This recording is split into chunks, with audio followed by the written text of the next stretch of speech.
Au salon de thé, c'est tes hommes qui ont fait le coup. Ils ont tué mon coéquipier, mon meilleur ami. Et ils ont aussi tué un tas d'innocents. Le jour où je te coince, je te fais sauter la cervelle. Souviens-toi de moi.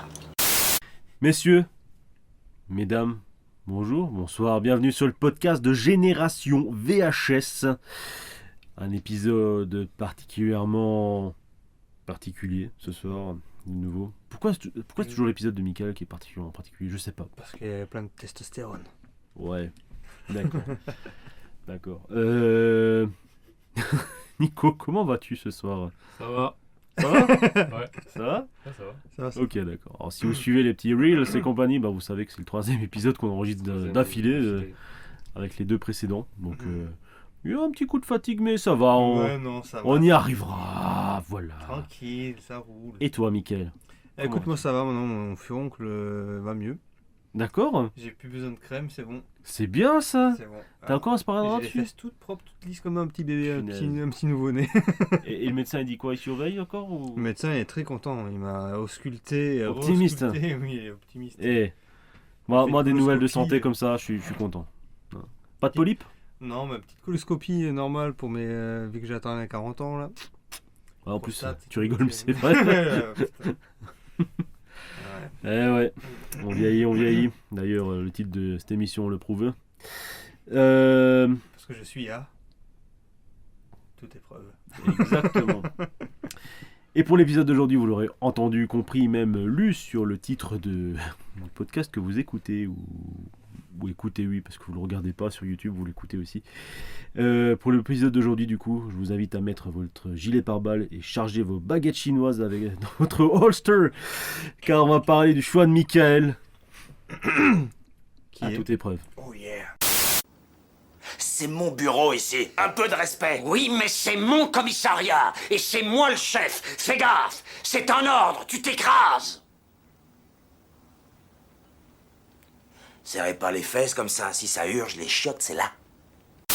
À toute épreuve, ou Lashu Shentan, comme on dit à Hong Kong, Tes souhaits. ou Hard Boiled aux États-Unis. C'est ce que ça veut dire hardboiled. C'est dur à cuire. Yeah, c'est ça. Ce serait plutôt badass, non? Non, Dur à cuire. dur à cuire vraiment. Moi j'aurais dit bouillie dur. Ouais. Durement bouilli. Est-ce que c'est pas une traduction genre que John Woo il a fait, mais genre avec un dictionnaire chinois-anglais, c'est genre hard et boiled. C'est possible, en tout cas. C'est chaud bouillant. le C'est truc peut-être de- pas chaud bouillant plutôt. Non, le truc de base c'était vraiment dur à cuire. Il voulait vraiment que vu que le personnage c'est un dur à cuire, il voulait que le titre soit Ok. dur à cuire. D'accord. Sorti le 16 avril 92. Quelle belle année, messieurs, dames. À Hong Kong, on ne le verra en France que le 16 juin 93. Ouais. Un an plus tard. Ouais, ça va, non, pour un film sorti en 92, chinois, enfin hongkongais, qui a un an Alors, de je décalage. pourrais pas dire, mais un an de C'est ouf. décalage, c'est fou, hein, quand même. Bah, en fait, le problème c'est que les John Woo et les trucs comme ça, c'était genre vraiment un public niche qui Oui. cherchait vraiment des trucs pour les voir, tu vois. Et les téléchargements ça n'existait pas vraiment. Fallait aller à Vorios pour aller regarder. Quoi. Il fallait vraiment galérer. Tu galérais pour avoir une copie. Quand tu avais une copie, elle tournait, elle tournait quand même pas mal. Et donc ce film, bah, il nous parle d'un flic rebelle et un agent infiltré qui unissent leurs forces pour démanteler un trafic d'armes au cœur d'un Hong Kong explosif. Entre trahison, fusillade stylisée et tension constante, c'est une course contre la montre où chaque balle compte. Fais gaffe, ça ressourd. Réalisé et scénarisé par John Woo ou Jean-Ki au Québec, qui nous fera un caméo en patron de bar. Oui. Bah oui. Au J'ai casting. une anecdote par rapport à ça, en plus. Ouais, j'ai rien dit, il y a une anecdote, Michael, dis-moi. Et c'est que en fait, Chow Yun-fat trouvait que son personnage n'était pas assez développé par rapport à Tony Long, l'autre, le flic infiltré. Mhm. Et il a dit ouais non mais j'aimerais bien que mon personnage ait plus de consistance, qui est juste un simple flic qui est vraiment la gâchette facile. Il faudrait qu'il ait un pote ou qu'il ait une activité annexe et tout. Et en fait, John Woo a pensé au club de jazz pour rendre hommage à Clint Eastwood, vu qu'il est fan de Dirty Harry, Ok. d'Inspector Harry, et que Clint Eastwood est fan de jazz. Donc il a dit, bon, pour le rendre hommage, ce serait bien que... Ah, genre, il voulait draguer Clint Eastwood. Même pas, tu vois, c'est juste qu'il est vraiment fan, tu vois. Ouais, mais il a raison. Et en fait, une fois, t'as dit, ouais, mais moi, le pote, par contre, je veux que ce soit toi qui le joue. Parce que si c'est toi qui le joues, bah tu te couperas pas au montage.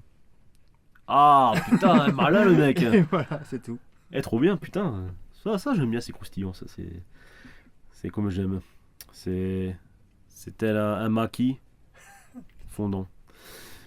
Au casting, on retrouve Chow Yun-fat, alias Tequila Wen. On dit Wen ou Yen? Yen. T'as bien dénommé vodka sous tes ordres. Ah, tu veux dire tequila? C'est une machine à tuer. Ouais, vodka, tequila, je m'en fous. Dis-lui de dégager. Avec la VF de Michel Vignier. Ouais, Alors, pour ceux qui la connaissent pas, Steven Seagal, Al Pacino. Show Yun-fat qui est surtout connu pour Dragon Ball Evolution. Exactement. Mickey Rourke ou encore Michael Wincott. Oui, Encore lui. Oui, c'est vrai. C'est la même voix que dans Titanic. The Crow, yeah. le Al motherfucker. Pacino, c'est dans l'Impasse. Oui, bah oui, carrément. Putain. Carrément. Une énorme voix aussi, Michel Oui, Vignier. Hein, franchement, j'aime bien qu'on parle des doubleurs qu'on a en France.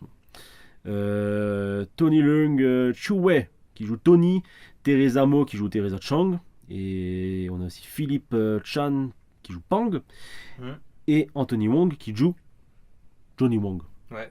Et Grand acteur, il Ouais. a plein de films à son acteur. grave, et j'ai toujours l'impression qu'il joue un peu un rôle second, tu vois. Et genre moi, le premier qui me vient, c'est la Momie 3. Aussi, il jouait dedans. Le général fanatique là qui veut faire revenir la momie du coup. Ah oui, ok. Ah. Je vois maintenant. Bon, pour la peine, il a sacrément vieilli comparé à Oui, cette c'est époque, clair. tu vois. Mais ouais, c'est une tête qu'on voit assez souvent. Mais il a toujours des rôles gentil, méchant, tu sais pas en fait. Il y a toujours des. Il est vraiment. C'est vraiment l'acteur bizarre, tu vois. Tu peux, tu peux le mettre Ok. dans un rôle de psychopathe comme un rôle de gentil papa. Enfin voilà. Il est vraiment très bon. Toi, tu voulais qu'on parle des acteurs, je pense. Oui, alors déjà, bon, Chow Yun-fat, je vais le garder en dernier, on va dire. Bah tiens, vu que je parle d'Anthony Wong, bah en fait, le mec, il a joué dans ce magnifique film, ce chef-d'œuvre qui est à toute épreuve. Mais il a aussi fait.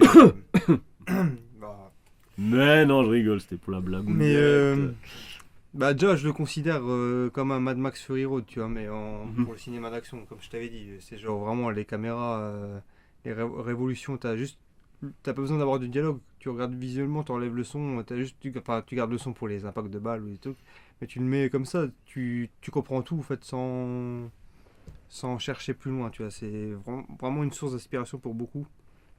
Enfin bref.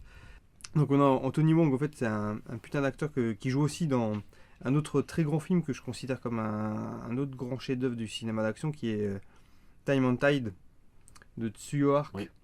que j'ai acheté en Blu-ray, qui est magnifique, je vous le conseille, mais vraiment c'est un niveau plan et quoi. Tsuyo Ark, c'est un peu pour vous donner un équivalent, c'est un maître de la caméra, c'est un peu comme le Sam Raimi mais asiatique, tu vois. Et vraiment il prend la caméra et il fait des trucs, mais je sais pas comment il fait en fait. C'est pas celui qu'il a tourné juste après Knock-Off C'est possible, oui, Comment tu c'est. dis Knock-Off. C'est Donc, le piège à Hong Kong. Piège à Hong Kong. Parce qu'il me semble. Ah. Je crois qu'il en parle, Karim Debache, dans sa vidéo, que c'est. C'est Il possible. l'a fait tout de suite après. Parce qu'à un moment donné, il en avait ras le cul et il a vraiment fait le film ultime d'action à l'époque, c'était celui-là. Et oui, et Anthony Wong, il a trouvé un autre réal, aussi bon que John Woo, qui s'appelle Johnito, pour ceux qui connaissent un peu, et qui fait un peu du John Woo, mais on va dire plus poétique. Et ça sera dans mes recommandations pour le coup.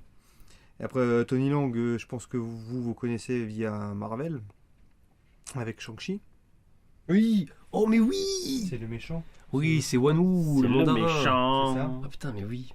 Qui est très bon aussi dans un autre film de John Woo, qui est aussi un chef-d'œuvre, mais que personne ne connaît, mais pourtant il mériterait, c'est Les Trois Royaumes. Je sais pas si vous en avez entendu parler, c'est vraiment un film sur J'ai l'histoire. pas vu les deux premiers. Sur la Chine, et vraiment un truc à l'épée, mais c'est vraiment période Seigneur des Anneaux. John Woo, il est revenu à Hong Kong, il a fait je vais faire mon film depuis tout gamin, j'ai envie de le faire. Il a fait une version cinéma que j'avais vue qui m'avait mis une claque. Et là, je l'ai commandé sur Amazon. Il y a une version qui dure 4 heures et quelques. C'est la version longue où apparemment il est ouf. Et est-ce que le DVD il arrive à pied par la Chine? Oui, c'est pour ça qu'il met du temps. Et C'est qui ont compris, hein. et En sinon, commentaire. Hein. Il a fait des films. Il a fait des films cultes, mais de bon carway qui sont. Et il va chier par la pile. De Wong Kar-wai qui est In Fool for Love ou un truc comme ça, je sais plus maintenant les titres. Mais bon, enfin bref, en tout cas c'est un grand acteur. Et aussi Infernal Affair qui a été remaké par Scorsese qui est Les Infiltrés. Ok. Et je crois qu'il y a Anthony Wong dedans d'ailleurs. Enfin bref. Et Chow Yun-fat, bien évidemment, qui a fait le Syndicat du crime avec John Woo, The Killer avec John Woo encore, qui a fait City on Fire, qui a inspiré grave Tarantino pour Reservoir Dogs, de Ringo Lam, un autre grand nom américain, un autre grand nom du réal asiatique, et qui a fait 2-3 films avec Chow Yun-fat, c'est Prison on Fire 1 et 2 et Full Contact, qui est un autre chef-d'œuvre, mais qui n'existe que en sous-titré, sinon j'en aurais parlé ici. Et après, en Amérique, il est connu pour Tigre et Dragon, pour Pirates des Caraïbes pour certains, le 3. Dragon Ball Z, désolé. Le Gardien du Manuscrit aussi. Évolution. Oula. Voilà, Alors, messieurs, dames, il a pas dit ça.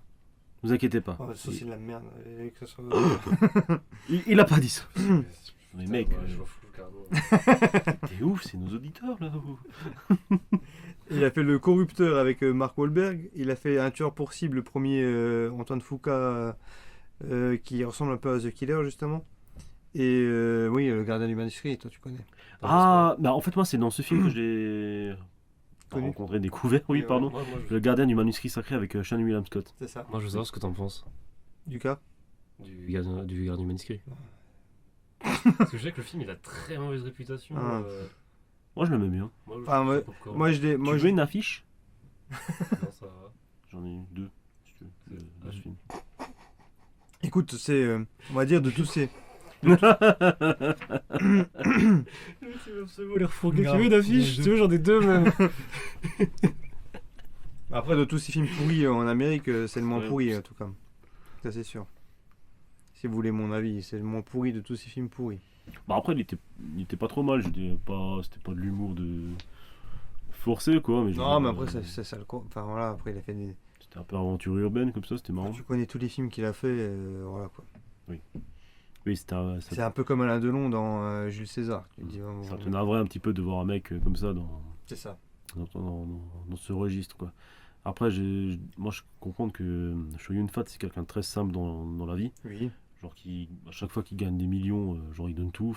Ouais, par contre, il est blindé de chez blindé. C'est ça, ouais, mais genre il vit très simplement quoi. Je crois que c'est un peu comme celui qui fait Le Seigneur des Anneaux, il l'appelle sœur. C'est Oui. genre, il est vraiment des lettres de noblesse là-bas, tu vois. C'est ça. Et Chow Yun-fat, c'était un acteur qui, tu me disais, quand tu me le présentais, qui c'était pas du tout son registre, les films d'action. Il vient de la télé asiatique qui était plutôt genre Les Feux de l'amour, Ouais. ce genre de choses. C'est assez marrant ce revirement de Il de était carrière, plus quoi. dans les trucs comme ça, et en fait c'est John Woo qui l'a repéré pour le syndicat du crime, qui trouvait remarque, qu'il avait un côté Gary Grant, Alain Delon, et à partir de là il en a fait sa muse quoi en gros. Bah, parfois dans les soaps, il y a quand même des acteurs qui ressortent à donf pour des rôles, mais totalement autres. Bah voilà, tu parles des Feux de l'amour, il y a comment il s'appelle là, chez Marmour. Ok, oui. Bah lui, il sort de là quoi. Mais je veux dire, Ok. tu regardes, il tape les séries genre Esprit criminel où il joue un putain de gros flic, SWAT aussi où c'est un gros flic.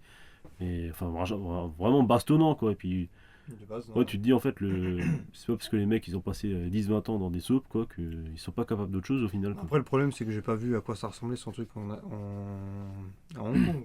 Oui. Parce que c'est un soap à une autre sauce, tu vois. T'as parlé casting, à la musique, on a un énorme nom. Michael Gibbs. Et là, Michael, tu vas me dire, qu'est-ce qu'il a fait, Michael Il a Gibbs? fait du jazz, surtout. Mais honnêtement, tu pourras mettre une petite piste audio, mais la musique du film, elle est quand même emblématique. Enfin, pour ma part, elle m'est restée. Mais il a fait quoi? Il a pas joué D'autres. dans NCIS? C'est quoi cette chanson? Mi, sol, la... Are you somewhere feeling lonely? Bon, ça ira, merci. Y a pas de quoi. Donc on a parlé musique, on va juste s'attarder un petit moment aussi sur John Woo, qu'on a un petit peu passé à la trappe. Oui. Oh, tu vas quand même nous parler de gens qui C'est des gens qui- au Québec. Bah, en Le J, fait, le W. Hein, quoi? Le J, le W. Bah, ce mec, en fait, ce réal, il a quand même façonné une bonne partie du cinéma d'action actuel. Mhm. Par le fait que, de base, il faisait des comédies asiatiques et puis surtout des commandes et ce genre de choses, sauf qu'il se retrouvait pas là-dedans et il a même failli mettre fin à sa carrière avant de rencontrer le producteur Tsu Ark, qui sont devenus potes. Et d'ailleurs, l'amitié, c'est à peu près son thème principal. S'il y a un thème dans tous ses films, c'est vraiment l'amitié, la fraternité et genre les trucs d'honneur et tout ce genre de choses. Et en dehors des films de KPDP asiatiques qu'il a pu faire, en fait, il a décidé de changer la donne et de mettre tous ces codes-là qu'il y avait dans le cinéma asiatique dans les films d'action avec des flingues. Il a remplacé les lames par des Beretta ou des 45 et ce genre de choses. Et ça a commencé avec le Syndicat du crime.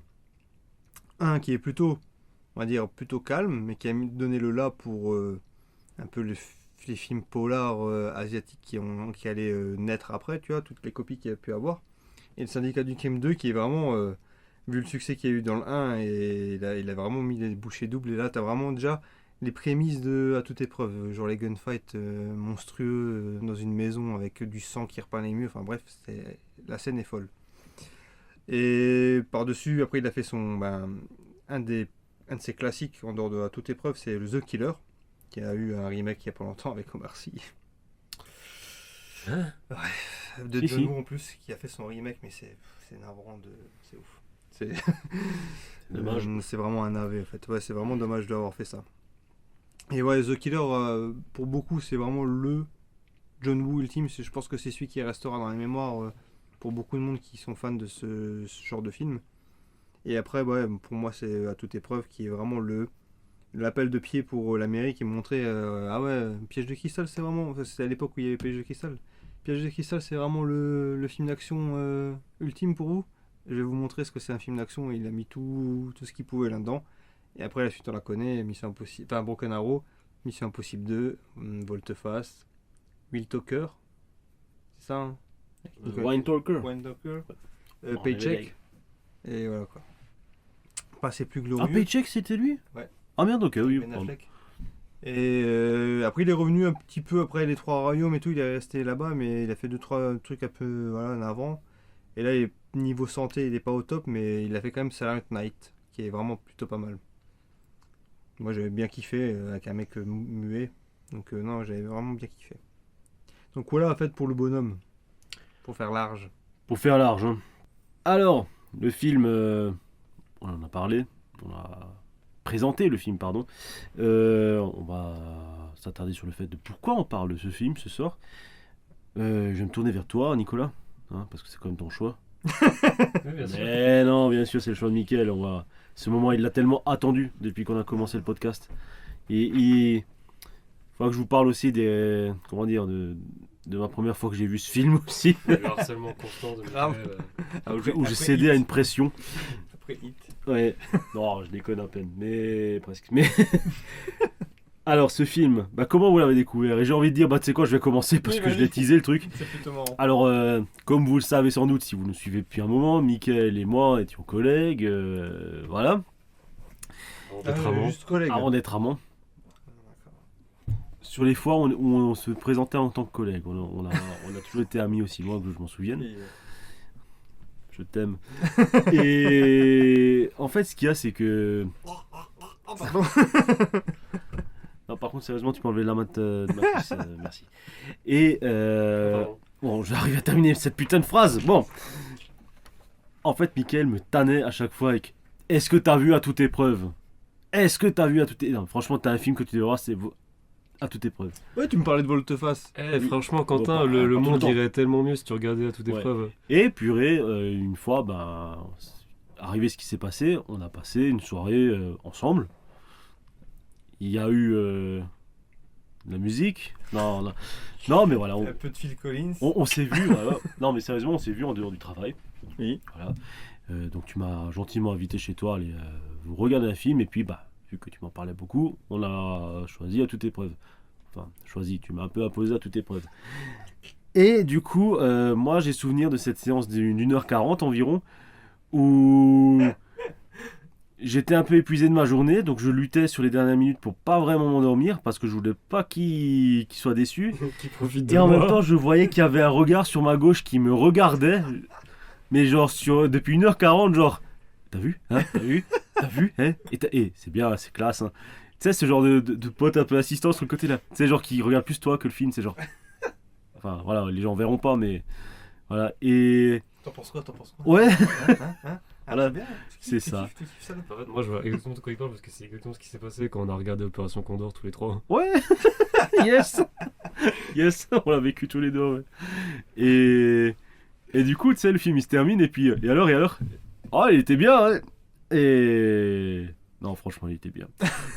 Et du coup, voilà, le revoir, en fait, ça m'a permis de voir des choses, voilà, où j'étais peut-être un peu plus concentré, de regarder le film plutôt que d'essayer de pas m'endormir.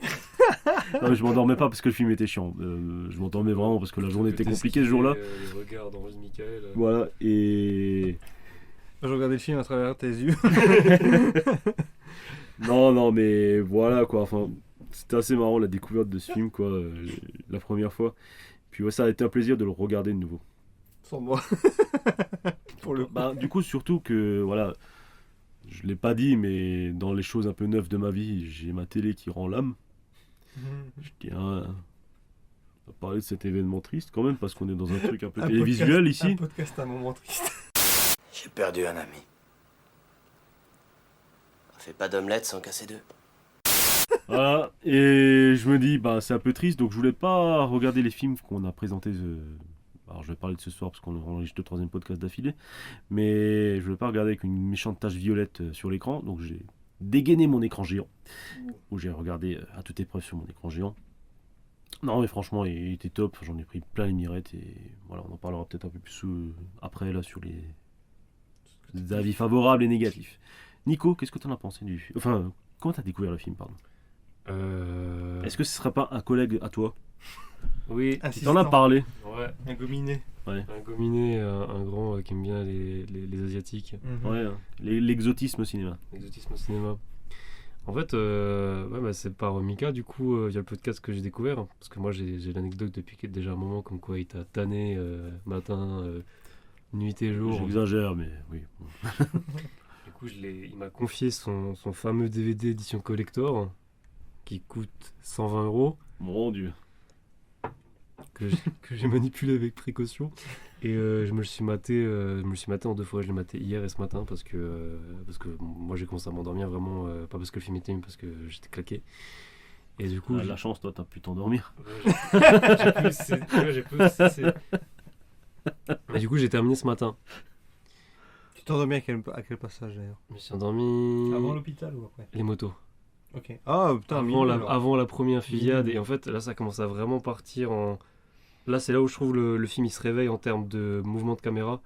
Et j'ai dit, ok, là, ça commence à être trop compliqué pour moi, je vais mettre pause et je termine demain. Ouais, t'as bien fait de vouloir en Ah oui, profiter franchement, pleinement et par à moitié, franchement quoi. c'est juste au moment où vraiment le film il commence à pulser de ouf. Bon, c'est un mec qui luttait pour pas t'endormir et puis qui était là en mode qu'est-ce qui se passe ça? Non, mais le mec il veut plus être présent en fait. Je confonds tous les acteurs maintenant, j'ai perdu le fil. Ouais, attention, sous-titres. Ok, donc c'est comme ça que t'as découvert le film. Voilà. C'est cool. Et toi, Mickaël, tu l'as découvert comment le film? Eh ben moi, bizarrement, tu vois, pour le coup, c'est par pur hasard. Bon, enfin, pur hasard. Bah, c'est dommage. C'est genre... à l'époque, je lisais beaucoup la revue Ciné Live, ce genre de choses, tu vois. Et je regardais aussi pas mal de critiques ciné à la télé sur TPS, comme d'hab, Opération Frisson, si je me trompe pas, qui a duré pas mal d'années. Et ils en parlaient vaguement de temps en temps, de films des John Woo, et des trucs comme ça. Et puis moi, c'était dans ma période aussi où je cherchais des films autres que américains. Et ben, quand j'étais au lycée, j'allais souvent à la Fnac. Marre du capitalisme? C'est juste que je voulais m'ouvrir à d'autres univers cinématographiques. Et donc, en fait, j'avais toujours ma petite... Donc, t'as franchi le rideau rose. C'est ça. Ok. Et en fait, j'ai, en dehors de Jackie Chan aussi, parce que voilà, tout est lié. Un jour de lycée où, entre midi et 2, je fais un tour à la Fnac comme d'habitude. Ben, je regardais ce qu'ils avaient dans le rayon asiatique. Et je tombe sur cette pochette qui est un peu Comme tu as pu le dire avant, Nico, c'est genre, t'as une pochette un peu visuelle, un peu spécifique, avec un mec avec un fusil à pompe, un bébé dans les bras, avec des pansements sur la gueule, enfin voilà, un visuel assez cool pour un film, tu vois. Je me suis dit, hop, je vois une édition collector, pas trop cher, un acteur que je connais sans le connaître vraiment, parce que j'en ai entendu parler. John Woo, je connaissais à cause de Mission Impossible 2 et peut-être Volte-Face à la limite. Je sais plus l'heure et tout, l'âge. Je sais plus quelle année est sorti Volte-Face ou quoi. 97, je crois. Ok. Ah non, peut-être quand même, moi j'ai vu avant. Et en fait, j'ai décidé d'économiser sur mes menus de Pour midi. menu B. Mon menu B. Et en fait, j'ai fait du jeûne et je me suis acheté mon DVD à toute épreuve. Et c'est comme ça que j'ai découvert. T'es privé de manger. Ouais, c'est ça. Ouais, je me suis pris. Ton argent de poche du lycée. C'est ça. Ok, Mon moi, argent. oui, non, je faisais aussi ça. Je faisais ça aussi au lycée parce que j'avais de l'argent de poche pour manger Bah, pareil. et j'ai pas d'argent de poche pour autre chose. Donc des fois, je me ferais de manger quand j'avais envie d'acheter un truc. Exactement. Voilà. Donc au bout de quelques semaines d'économie, j'ai pu m'acheter mon DVD de la toute épreuve. Après quelques mois de jeûne. Et en fait, je suis rentré chez moi. Et en fait, bizarrement, tu vois, c'est le genre de truc que peut-être que toi tu connais aussi. Que quand t'achètes un CD ou un Bon, DVD. personnellement, j'aurais mangé. Hein. Non, mais je veux dire, quand t'achètes un CD ou un DVD et que tu le savoures autrement, même que pas par rapport au fait que j'ai jeûné, tu vois, que je me suis privé de bouffer, mais tu le savoures autrement et tu l'apprécies d'autant plus, tu vois, tu t'es pas là à faire. Ah, tu sais quoi, la musique, par exemple, t'achètes un CD, la musique là, la musique 2, je la zappe. Ouais. Tu, Non, tu écoutes vraiment tout le Ah truc bah. pour voir parce que tu l'as dépensé ton argent. Ah bah clairement, investi. j'en ai parlé dans l'épisode de The Punisher. Ah bah voilà. Tu vois, je l'avais payé 30 balles ce DVD. 30 balles, ça représentait de l'argent. Mais je l'ai Mais encore je pour l'ai aujourd'hui, 30 euros, épuisé de la première bande-annonce jusqu'au dernier bonus, quoi. Enfin, je veux dire, voilà, c'est... Il est vide, le DVD. Enfin, J'ai regardé les crédits, en C'est inversé. voilà. J'ai fait toutes les langues. Non, mais je dis, voilà, oui, quand t'achètes un truc qui te tient à cœur, C'est tu ça, tu le le consommes. savoures. Et je trouve que Totalement. même ça contribuait parfois Surenchérir le film alors qu'il était pas si bien. à te faire un autre avis sur le film, malgré parfois ses gros défauts. Mhm. Tu vois, parce que tu disais, oh, elle est tellement bien. Je l'ai acheté 30 quand même. euros. Voilà. Tu vois. Non, mais enfin voilà, t'avais une autre approche. Et puis, moi j'avais beaucoup ça quand j'allais au cinéma, tu vois. Enfin, les premières fois où j'allais au cinéma seul. Et parce que tu payais à ta place. Payais ta place, tu vois, et tu étais beaucoup plus indulgent sur ce que tu regardais. Tu étais là en mode, oui, bah, c'était bien, Mhm. 10 euros. Tu étais en train de te convaincre toi-même que c'était Ouais, bien. et la première fois que j'étais déçu au cinéma, c'était le livre d'Eli. Oh, Tu vois, il où était bien. Ah ben putain, moi j'étais tellement déçu. Et je crois que j'avais tellement les nerfs de ce film. Je suis sorti, j'ai fait à mon pote, putain, il était nul. Et je crois que ce jour-là, il y a eu un déclic où je me suis dit, non, c'est bon, peu importe l'argent que je mets maintenant, je vais être objectif, quoi. C'est quoi enfin, du coup, toi, c'est le livre de lui, mais toi, c'est quoi ta première vraiment déception au ciné? Au cinéma, c'était le manoir hanté et 99 fantômes. Ah oui, bah tu t'attendais peut-être à autre Et, chose. oui, et Sahara, que je m'en souvienne, les deux grosses déceptions. Et après, une autre que j'ai eue, mais que j'ai revue à la hausse, après, c'était OSS 117. Le premier Ouais, le premier, que je fais putain, mais c'est quoi ce délire? Et j'aimais pas, puis en fait, malheureusement, il y a eu un bug et la séance s'est arrêtée en plein milieu Ah, du bien, film, d'accord, enfin, oui. en tout cas au début du film. Et je fais, bah, tu sais quoi, tant mieux, je vais me faire rembourser, j'ai pas aimé. Et en fait, quand je l'ai revu plus tard, j'ai surkiffé pour le coup. Et Voilà. toi, Nico? En parlant de déception, alors moi, il y a des films que je vais voir où je suis pas hypé, je sais ce que je vais voir. Et... Au trésor.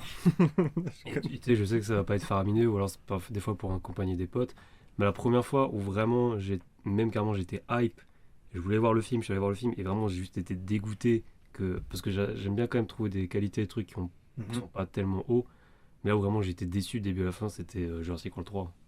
Ah ouais? Ah ouais. Ah ouais, non mais là ça a été, je pense qu'encore aujourd'hui c'est une de mes plus grosses déceptions au cinéma. Ouais, je me suis épargné cette peine. Vraiment, je suis sorti de la salle, mais j'étais dégoûté, surtout que le film il a été décalé et tout. Moi je l'ai attendu Mhm. comme un fou. Après la claque qui était Fallen Kingdom, non vraiment, Et le 2 était tellement bien. ça m'a niqué le moral. Enfin, voilà. D'accord. Donc on a digressé. On va parler de nos avis sur le film. Nico, t'en as pensé quoi du film? Je l'ai trouvé ça très rafraîchissant. En fait, au début, ce qui est assez drôle, c'est que moi je sors de mon marathon Mission Impossible. Donc, John Woo, en règle générale, j'ai vu que Volte-Face, je crois, il y a des années encore. Mais le truc le plus récent, du coup, que j'ai depuis une semaine, c'est Mission Impossible 2, qui est un film assez compliqué à décrire, en fait. Mais j'avais trouvé une bonne phrase pour Mika, c'était que la première heure, elle est kitsch naze, genre kitsch gênant, et la deuxième heure, après, c'est kitsch cool, tu vois. Et en fait, en m'attendant du coup à toute épreuve, j'ai retrouvé des trucs qui me faisaient chier, mais j'ai retrouvé aussi des trucs que j'avais bien aimé dans Mission Impossible 2. Et en fait, c'est surtout le début, la fusillade du salon de thé, où j'ai trouvé ça hyper décousu, genre j'arrivais pas trop à me situer avec la caméra. Ah bon, putain. Ah ouais, franchement, je la trouve vraiment pas top là. Je crois que c'est une des scènes d'action les montées genre plan pour plan où t'as chaque raccord, tu vois, où le mec tu le perds pas de vue en fait. Mais je pense que c'est trop vif. En fait, je crois que je me perds trop dans l'espace parce que justement le raccord il est trop faible. Tu vois, la règle, il faut pas que tu sois trop. Il y a trop de décalage. Je te rejoins sur le fait qu'elle a tendance un petit peu à faire bordel. Voilà. Mais c'est surtout. Mais ça n'empêche pas d'être efficace et bonne, quoi. Mais ça, tu vois, c'est pour la première fusillade que j'ai cet avis. Après, tu sais qu'elle est dans les records de le plus gros nombre de bobines pour filmer une scène d'action, il l'a encore. Moi, je peux comprendre parce que des fois, t'as des plans sur plans, ça se voit qu'il y a certaines scènes, elles sont tournées avec 4-5 caméras en même temps, voire plus. Il s'est fait plaisir, c'était un vrai salon de thé qui a existé, qui était super renommé, et en fait, il allait être détruit. Il a fait, attendez, le scénario n'était pas fini. Bon, après, est-ce qu'il y a vraiment un scénario? Voilà, il y a un petit scénario, mais le scénario n'était pas encore fini, il n'y avait pas de scène d'intro vraiment. Il a dit laissez-moi faire une scène d'action là-dedans et puis vous pouvez le détruire après. Et en fait ça se donnait à cœur joie, il a tout ce que tu vois, les impacts et tout, le mec il a tout détruit quoi. Vraiment pour que ça soit vraiment impactant comme ça allait dans le film, tu vois. Et du coup je trouvais ça décousu et après à partir du moment où il y a comme dit les motos qu'on a présenté les personnages, là la caméra je trouve elle prend une liberté mais elle s'envole, elle commence à faire n'importe quoi mais dans le bon sens du terme et là ça part, là, c'est action survitaminée et tout jusqu'à la fin où il y a la scène de l'hôpital qui commence et je me dis on sent que le dénouement arrive, ça va, le film il est passé vite mais c'était agréable et en fait non, t'arrives à l'hôpital, il reste un tiers du film de fusillade et c'est exceptionnel. Par contre, il y a comme j'ai dit où j'avais un peu du mal avec Mission Impossible, c'est certains ralentis. Je trouve qu'il y en a beaucoup à toute épreuve qui sont pas nécessaires. En vrai, il y en a juste un que j'ai vraiment trouvé cool. C'est à un moment, je crois que c'est Tequila, il passe dans une voiture. Ah, c'est mon préféré. Et pendant qu'il passe, il y a Tony qui lui tire dessus, ou alors c'est le Robocop. J'ai plus là comme ça tout de suite en tête. Et en fait, t'as le ralenti quand il traverse la voiture comme ça, et t'as les impacts et tout. Ouais. Là, c'est le seul que j'ai vraiment trouvé pertinent. Après les autres, ouais, c'est vrai qu'il y avait parfois un peu petits d'abus ralentis quand même. où tu dis hein, enfin genre Ouais. c'est genre celui que j'ai en tête, c'est que dans l'hôpital, genre ils se comment dire, Ils échangent de place. ouais, ils échangent de place tu sais, ils avancent dans le couloir, ils échangent de place et genre là c'est en ralenti. Ça, je trouve que c'est cool. Mais je crois que c'est pour faire Mais pourquoi durer la scène, déjà le plan séquence, pour faire durer plus longtemps, artificiellement, je pense. Parce que Ouais. s'il y a 2 ralentis dans le plan séquence, comme ça. Ouais, après, honnêtement, pour le changement de côté, je crois plus que c'était dans le fait où visuellement c'était trop rapide quand ils l'ont fait. Ça se voyait que c'était plus calculé dans le plan séquence qui devait changer de place. Alors il l'a mis en ralenti pour que ça soit Plus naturel. plus naturel au fait visuellement. Ok. Mais après, voilà, c'est un petit détail Oui, c'est du détail hein, mais- technique que lui il a dû faire à sa sauce pour cacher la misère. Après, les ralentis, oui, pour le coup, c'est la horde sauvage. Oh, il l'a vu à l'époque de Sam Peckinpah, c'est grosse référence de western où t'as une fusillade super violente à la fin et t'as des ralentis, tous les morts ils sont en ralenti et je pense que ça l'a bien marqué et en fait dans le film il en met jusqu'à plus soif, tu vois, dès qu'il peut et voilà. Mais et après t'as des effets, je sais pas si t'as remarqué, t'as des effets ralentis et t'as des effets un peu arrière, t'as toujours je sais pas, t'as le mec qui tire sur quelqu'un, t'as le ralenti du mec qui tombe mais t'as l'action qui revient quelques secondes avant sur le mec où il est en mode normal, le vitesse normale. Ouais. Et ça donne un effet Ça navigue. bizarre, tu vois, et je trouve ça stylé. Que d'autres t'essaient de faire ça, c'est un peu compliqué. Mais après, tu vois, pour le coup, le truc de ralenti, c'est lui qui l'a mis au goût du jour. Et après, t'en as qui ont perfectionné ça, genre Matrix. De ouf. Et Enfin, voilà. il y avait un autre truc que je trouvais ça marrant, c'est qu'il y a beaucoup de freeze frame un peu par surprise dans le film. Et là, c'est là où je trouve le côté cool. En fait, je trouve ça un peu kitsch, mais cool, comme dans Mission Impossible. Genre, en vrai, ça marche de ouf. Parce que, je sais pas, le Chow Yun Fat et le Tony, ils ont la gueule, en fait, de bourrineur, d'actionneur et tout. Et puis après, le film, ça se regarde, mais sans déplaisir, hein, ça tire dans tous les sens. Les acteurs, les cascadeurs, ils sont à 200%, ils se jettent sur les décors, ils se jettent entre eux, ils se mettent des vraies patates. Ils se mettent dans le feu. C'est exceptionnel. Hein. Les cascadeurs en moto qui se font niquer à coups de fusil à Ah pompe. oui, il y a un plan, c'est... Je pense, tu vois, t'as un plan large, il arrive avec son tremplin, et pendant qu'il est en l'air, il prend feu, il atterrit, il enflamme. Mais même tout, sur une faute, hein. C'est que lui, honnêtement, il a été déjà surclassé, comme tu m'as dit avant, tu vois, genre vénéré et tout. Mais c'est lui qui fait la roulade devant la moto en l'air, qui tire et qui repart en roulade, alors que s'il se loupe, voilà. Et même dans d'autres films, City on Fire, où ils font un braquage, et eux, tu vois, John Woo ou quoi, ils tournent sans les autorisations, tu vois, ils vont dans la rue, ils font le truc et ils se barrent, tu vois. Et en fait...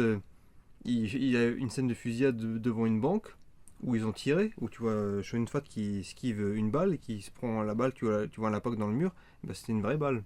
Genre, le réel il a juste dit cours et t'arrêtes pas même quand t'entends tirer, tu vois. Et en fait ils ont tiré vraiment sur une banque et après ils se sont barrés après le tournage. Et en fait le mec il est passé, il s'est pris, tu vois la balle qui passe à côté de sa tête et normal, tu vois. Ok. C'est juste que les mecs à Hong Kong ils sont pas les cascadeurs ou même les acteurs, c'est... T'aimes pas trop la vie, quoi. Ouais, non, mais ils prennent leurs risques, mais c'est des ouf. Enfin, ouais. Aussi, le film, il est pas propre, genre vraiment, t'as du sang et tout. Et j'aime bien l'arc du cyborg, là, du Terminator, qui est bien sympathique. Ah, lui, il est trop le fort. bandeau, là. Ouais, ils arrivent. En fait, il a quoi, 2 phrases dans le Oui, film, vers la fin, franchement, ils ont deux. ouais, c'est ça, exactement. Tu dis, mec, il y a des principes et tout, un minimum, c'est un truand, mais voilà, c'est la famille. Ils le tiennent à deux et ils n'arrivent même pas à oui. lui faire pencher un bras, quoi. Les combats sont cool, et ouais, comme dit, les mecs ils se jettent dans tous les sens. Après, il y a beaucoup de roulades, en vrai, ils se prennent les balles, en vrai, Oui, mais dans la réalité. tu sais que même le fait, c'est genre les John Woo, que ce soit The Killer et à toute épreuve, c'est genre le truc tu vois le changement même en Amérique, parce que tu as eu le piège de cristal qui a foutu les nerfs, entre guillemets, parce que c'est des conneries, mais qui a mis genre John Woo qui fait ah non, mais attendez, je vais vous montrer c'est quoi un cinéma d'action.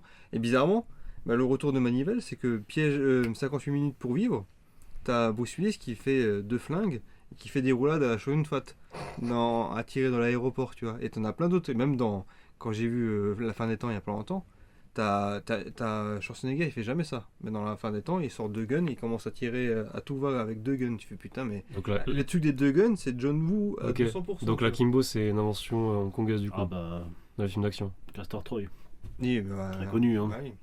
Volte-face. Oui. Voilà.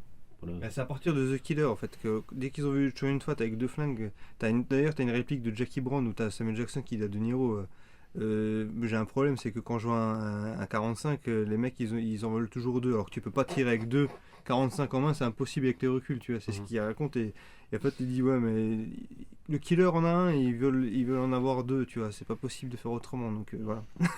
Et c'est vraiment ça, même dans les films d'action et c'est ça qui... Et puis Matrix, je pense que l'aspiration ultime c'est Matrix, que ce soit le côté bleuté et les 2 flingues et les ralentis et voilà quoi. Ouais, je trouve pas de défaut au film, mis à part en vrai, si vraiment tu veux tatiner, c'est oh, il y a pas trop de dialogue, mais en vrai, est-ce que c'est un défaut? Mais à 3, c'est ce que disait Chow Yun-fat quand il était dans les interviews, c'est 30% scénario, 70% action. Voilà. Oh, c'est cool aussi, par contre, le mec, tu le vois jamais recharger, hein, c'est terrible. Genre, Ça, du début à la fin, il a un magnum avec 6 balles, mais tu le vois jamais remettre des balles dedans. Hein. Ah oui, et la scène, moi il y a une scène qui me fait toujours, que je trouve stylée en demeurant, tu vois. C'est quand il est au début après le salon de thé, c'est quand il descend la marche, les marches et qu'il se met sur le côté parce qu'il évite une balle et il commence à glisser sur la rambarde et il tire comme si c'était dans Oui, Matrix. ça c'est cool ça. Genre vraiment le truc. Et t'as, pour l'anecdote, tu parles des flingues. Tu sais qu'il est dans le livre des records pour être le film où il y a le plus de morts, hormis les films de guerre et les films de catastrophe. Body count. Ouais. Il y avait quoi, 330 personnes, je crois. 307 morts. 307. Et juste au-dessus de lui, il y a Alors, Titanic. déjà, c'est des conneries parce que le plus violent, c'est Hot Shots 2. Le body count. Oui, c'est vrai. Non, mais au-dessus de celui-là, il y a Titanic. Et c'est un Qu'est-ce qu'il a, lui? Mais là, est-ce que t'as la scène de Hot Shot Oui, 2? oui, mais j'ai un coup de fatigue là. Là, je suis en train de. Pas de soucis. Donc voilà, ouais, t'as celui-là. T'as Titanic et après t'as des films de guerre, quoi. Donc ça, c'était la vie de Nico. Voilà, Voilà. peut-être un peu longué, mais Bah oui, vu que Michael a pas mal de choses à dire sur ton avis. C'est juste pour t'emmerder. Je sais. Par contre, je trouve que ça manquait de colombe un peu. Colombe. Il y en a en papier. Il y en a en papier. Ah oui, mais oui. Oh là là. Avant de passer à l'avis que vous attendez tous, celui de Michael, bien sûr. Je crois que je suis pas obligé de donner Oh, mon bah, c'est avis, comme parce tu que veux. parce que je vous donne mon avis en même temps sur Ok. le vôtre. Ça marche. Non, je vais peut-être passer au mien. Je trouve que. Alors, quand je veux dire bizarre, c'est pas péjoratif. L'image, elle avait comme une petite patine un peu bizarre. En fait, tu vois cette espèce de césure entre les années 80 et 90, je trouve. Tu vois, il y a tantôt, parfois, tu as l'impression que c'est un peu vieilli aux 80, mais tantôt, parfois, tu as l'impression que c'est genre très jeune et très novateur des années 90. Tu vois, enfin, je trouve qu'il y avait ce petit. Il a vraiment été fait en 91 et ils ont mis un Ouais. an à le faire. Hein. C'est ça, bah en fait, tu sens clairement que Donc, c'est le pivot, quoi, enfin le truc. Mais ça, en fait, ça fait un point de vue qui est magnifique. Enfin, moi, c'est tout ce que j'aime dans ce genre de film, quoi. Le truc aussi des années 90, le saxo triste. Oui, mais Alors là, il nous régale, le saxo triste. Hein.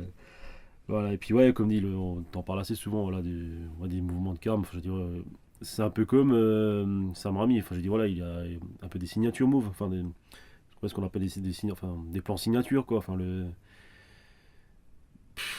ouais, je sais pas, là, John Woo, il a genre des trucs, des espèces de, pas de travelling, mais genre de, limite un peu à la Michael Bay, de tourner autour du personnage parfois, Oui. enfin tu vois, mais ouais, le travelling, le ralenti, et il mixe les deux en même temps. Enfin, il fait Ouais. des trucs. enfin, tu ça reconnais amuse, en quoi. fait qui est derrière la caméra quand Ouais, tu ça, c'est regardes clair. à toute épreuve, quoi. Je veux dire, voilà, si t'as vu d'autres films, tu sais qu'il y a forcément une connexion, et forcément tu t'en rends compte, quoi. Juste un point négatif, alors ça c'est pas vis-à-vis le film en lui-même, c'est le surjeu asiatique. C'est toujours un truc ça qui... va, voilà. C'est toujours un truc qui me sort dans les films asiatiques, moi. C'est. Les deux acteurs principaux, non. Ouais. Bah si. Si Justement, genre à la fin, là, quand ils sont en train de s'engueuler, genre, mais t'as tué un flic. Mais non. Enfin, je sais pas, il y a. Ah oui, dans Ah, l'ascenseur. Ouais, je sais Oui, bon, pas. c'est sa façon de t'énerver en mode, Ouais, mais je sais pas, asiatique, lui. Ça, il y a 2-3 fois dans le film, Ouais. je sais pas. Tu vois, ça, je trouvais que c'était juste parce que les mecs sont sous pression, quoi. Genre, viens, on panique un peu, genre, c'est la merde, quoi. Lui, il essaie Ouais, de le mais rassurer, non. mais il panique en même temps. Moi, c'est parce que je pense que ça. Voilà. Oui, toi, tu trouves ça en surjeu parce que t'as pas été biberonné Vas-y, par. copie pas. Ah non, je regarde pas. Parce que t'as pas été biberonné au film asiatique. Et... Oui. Honnêtement, celui-là, il passe crème hein, par rapport à certains. Tu vois, le syndicat Ah oui, du clairement. crime. Le syndicat Clairement, du crime, comparé à genre Opération Condor, alors là, Non, ça c'est. il a pas tout faux. Non, genre, tu vois, le syndicat du crime, autant je kiffe les John Woo et tout, le syndicat du crime, dedans, t'as tout ce qui pourrait me plaire, mais t'as un personnage qui, genre, il se prend une balle et après il survit, enfin bref, il finit un peu handicapé, machin, mais le mec, je vous montre, il me sort du film carrément. T'as plein de scènes d'action autour et tout qui sont magnifiques, et t'as lui au milieu qui fait. Et il est en train de. Parce qu'en fait, il s'est pris une balle et est devenu handicapé à cause de ça, mais sauf que lui, il le joue, mais on dirait vraiment. Un handicapé. Bah ouais, mais pas un handicapé comme ça, tu vois, vraiment, il le joue, mais il te sort du film parce qu'il fait trop, il en fait trop. Alors, il y a le bon, il y a le mauvais handicapé. Non mais, là c'est du surjeu, mais à 2000%, et ça, c'est par contre, tu vois, c'est le genre, le truc, tout son arc narratif à lui, il me sort du film et j'ai fait, putain, t'enlèves ça, c'est un chef-d'œuvre, ça aurait été peut-être même mon chef-d'œuvre de toute épreuve, mais avec ça, c'est pas possible, il D'accord. me sort du truc, mais là tu le vois, tu me dis, alors là, carrément, tu rigoles, je pense, là on se tape des barres, tu regardes ça avec moi. Nico, genre une question pour toi. Oui. Quelle est ta scène préférée du film? Une seule. Bah, je dirais celle de 40 minutes de l'hôpital. Ok. Non, Il y a 80 minutes de quoique. conséquences. Quoique, quoi. En plus, moi, je suis très fan des plans séquences. Et là, je peux te dire, je me suis pignolé comme jamais. Mhm. Ah, tu veux l'anecdote sur le plan séquence? Vas-y. C'est sur le même étage. Donc en gros, Bah, tu sais quoi, je voulais te demander, parce que je me suis dit, ils ont quand même pas fait marcher un ascenseur. parce qu'en fait, ouais, là, en gros, t'as tout le truc où il fusille tout le monde. Il va dans l'ascenseur parce qu'il a tué le flic, il commence à s'engueuler, machin, il recharge. Et toute l'équipe technique, plus John Woo, ont tout nettoyé. Ils ont changé 2-3 trucs. Les vitres et tout, ils ont tout remis, machin, le temps que le mec il parle. Putain. Et en fait, et c'est peut-être pour ça aussi que t'as des petits ralentis à la con qui servent à rien en fait. Mais en fait, dès qu'ils tournaient dans le décor, t'as les mecs qui étaient derrière en train de nettoyer les cadavres, le machin, enfin ils se relevaient, machin, ils remettaient des vitres pour recommencer derrière à refaire le même truc. Et en plus, et bizarrement, ça se ressemble, mais t'as quand même, ils prennent un autre tournant, je crois. Et en fait, t'as un autre chemin qui prend le truc. Et après, t'as le mec, le Robocop, comme tu Ouais, dis. t'as pas la- Terminator qui vient. T'as pas la sensation que c'est le même étage. Hein. Non, mais franchement, c'est ouf. Ouais, c'est bien chiadé quand même. Hein. C'est bien foutu, Franchement. Après, j'aime- Et après, par contre, John Woo, il a dit plus jamais de plan séquence avec des guns. mais, non, je pense qu'en vrai, j'aime bien la scène du bateau où il commence à se jauger et tout, et après, c'est tout poussé. je te fasse Une anecdote sur le bateau. oiseau avec ça, quoi. Ah, quand il lui dit ah ouais, toi, quand tu mourras, qui va te faire un oiseau? Non, ça j'aime bien, ils sont en train de se jauger et tout. Oui, et c'est sont ce qu'il y a en train dans le dos, là. Ouais, ça aussi, t'as les éclats et tout. Non. Moi, il y avait un plan que j'avais toujours aimé, alors que ça passe, voilà, tous les explosions qu'il y a, c'est quand il court sur le truc, et t'as une espèce de boîte aux lettres, et il saute en même temps, et t'as le mec qui tire dans la boîtette, ça explose, t'as le ralenti où tu le vois tomber sur le côté avec l'explosion de morceaux de bois qui viennent et tout, et puis il roule sur le machin, et puis après il flingue le mec. J'ai pas fait gaffe. Oh putain. Non, en même temps, il y a tellement de trucs. Joli. Moi j'aurais une scène que j'aime bien, c'est un peu la scène One Man Army dans l'entrepôt. Ah, Je veux dire, Oui, aussi. et avec le Terminator, là. ouais, grave. Non, faut être Les deux grenades. Voilà, toi, ce sera la vignette du podcast d'ailleurs. Quand je te demandais quel plan tu voulais pour la vignette du podcast, où tu dois recharger son fusil à pompe là, avec son petit regard en. Ah, moi je Ouais, kiffe. ouais. En fait, il les jauge tous, genre. Ouais. Ah, attendez les mecs, je vais vous mettre une Ça, balle il- dans le cul. Je prends un coup la tête, genre. Putain, En plus, part, il a son pansement et tout, et puis il regarde. En fait, comme s'il entendait les mecs en train de parler, il fait Ouais, c'est ça, ouais. Ah, je vais te niquer. C'est genre un peu de Niro en silence. Fuck my wolf. Eh, mais l'entrepôt, la scène elle est folle. Mhm. Que ce soit le truc au Uzi, le mec qui se descend de la moto, il la bazarde, limite il fait un dérapage, il la bazarde, mais il reste debout, Oui, il il reste tourne debout. sur lui-même et il commence à tirer. Mhm. Tu vois, oh putain les mecs. Là, j'ai vu un truc, je sais pas si c'était fait intentionnellement, mais tu sais, il y a un mec en moto qui se prend un mur de carton, Oui, et alors il s'enfonce dedans, et je sais avec pas. un mec devant. Ouais, Avec et- le mannequin là. ouais, et je sais Oui, pas oui. si c'est fait Oui, j'entends. exprès ou. Mais genre vraiment, il s'est planté dedans quoi. Mhm. Je sais pas si c'est fait exprès ou. Oui, c'est fait exprès vu qu'il a mis un mannequin devant pour qu'il fonce dedans. Mhm. Il y a juste, par contre aussi, plus qu'une scène, c'est un plan qui, quand je l'ai revu là, alors autant la première fois que je l'ai vu, je me suis dit oh putain ouais d'accord, mais là quand je l'ai revu, ça m'a pas refroidi, mais il m'a fait quelque chose ce plan, et je pense que c'est dû à ma nouvelle condition depuis peu. Ah oui. Depuis, c'est le plan avec le bébé et les éclaboussures de sang. Couvert de sang. Oui. Alors je sais pas ce qu'il a voulu montrer John Woo dans ce plan. Je sais pas du tout ce qu'il a voulu montrer parce que je sais pas, il apporte pas grand chose dans le film, j'ai envie de dire. Après, Mais vois pas, il est- lui lèche le visage et tout. Mais il est marquant le plan. Enfin je sais pas, il a quelque chose de violent et serein en même temps, tu vois. Enfin t'as le côté tout gentil du bébé et puis t'as la violence du sang quoi. Tu dis je dois faire quoi, m'émerveiller ou. En fait, c'est le Avoir côté. peur, quoi. En fait, John Woo, il fait des personnages qui sont que dans le gris. Il n'y a Ouais. pas de genre. C'est un bon, c'est un gentil. C'est comme le Tony Long. C'est une pourriture, mais en fait, c'est un gentil aussi. Donc, Ouais. les deux, c'est pareil. Pour rendre le côté dur à cuire de Chow Yun-fat un peu moins dur à cuire, c'était la scène du Mhm. bébé. Ok. Mais. Oui, après, et puis à Hong Kong, ils se permettent des choses que en mais Amérique, c'est ils se clair. permettent pas. Genre les bébés qui se font tacher de sang, Bah, c'est clair dans ça. une fusillade, qui sautent par la fenêtre avec. et tout. Voilà. En Amérique, tu verrais pas ça, quoi. Des gags de bébés en gros plan, il y a un moment. C'est les années 90, hein, j'ai Ouais, envie de alors te moi je dire. me suis dit ok, et après il y a un moment, il y a que ça. Genre, je Et me puis dis, ouais, ça y est, tu m'en avais parlé, tu vois, quand j'allais voir ma fille, tu m'as dit, tu vas voir, quand tu vas avoir des scènes de bébés et d'enfants dans les Ouais, films, mais ça va te changer. Ah oui, grave. Ah putain, mais alors là, pour la peine, je l'ai carrément vécu. Hein, ça m'a remué ce plan, mais moi, je sais pas. Je il y a- pensais que c'était peut-être voulu. Ouais, non, mais clairement. Hein. Clairement. Il y a un truc que je voulais dire. Je trouve que de tous les films HK que tu m'as passé, celui qui a le doublage le plus propre. Genre vraiment, il n'y a pas de. Il est méga propre. Bon, en même temps, un an de prod. Hein.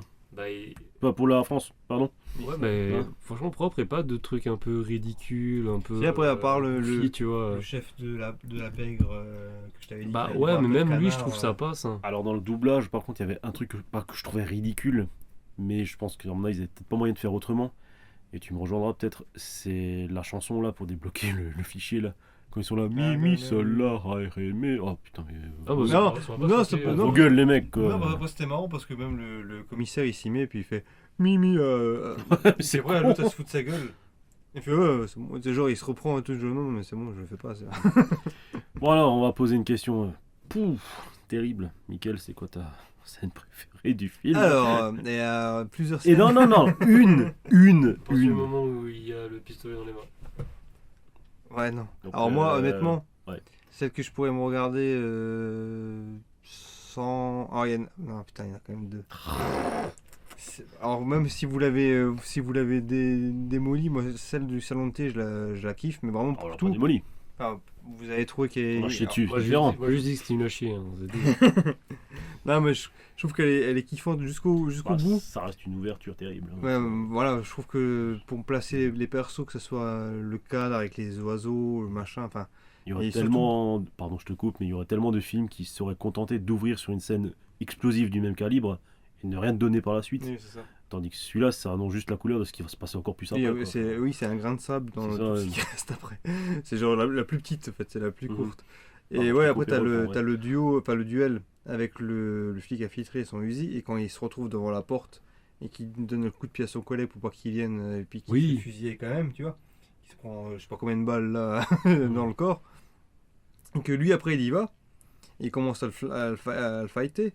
Et t'as l'autre qui fait une roulade et lui il passe par-dessus la table et il reçoit plein de farine sur lui. Ah, et puis, Et il se retrouve dans la même roulade et a réussi à lui mettre le flingue sur la tête et puis il lui crache son petit cure-dent stylé que tout le monde a piqué aussi même dans Drive.